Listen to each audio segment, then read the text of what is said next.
Welcome to our channel. Today we how to restore operating agreement basics with Nolo, complete guide step by step clearly.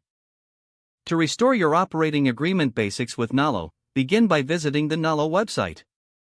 Navigate to the business section of the site.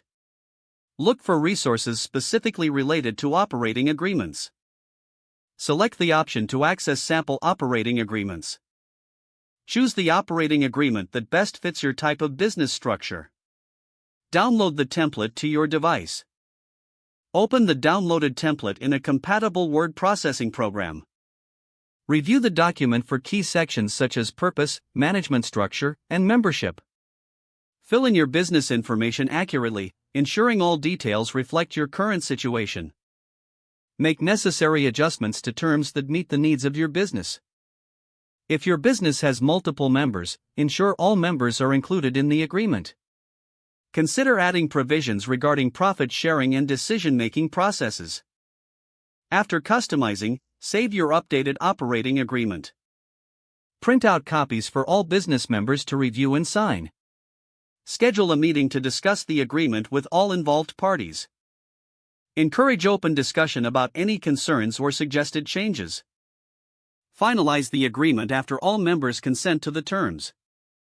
Ensure each member signs the document to validate the agreement. Keep a copy of the signed agreement in your business records. Consider establishing a regular review schedule for your operating agreement. This will help ensure that it stays relevant as your business evolves. Familiarize yourself with local laws regarding operating agreements for further compliance. Consult a legal professional if you have complex situations or questions. Utilize Nolo's resources for any additional guidance needed during this process. By following these steps, you can successfully restore your operating agreement basics. This will lay a strong foundation for effective business management and collaboration.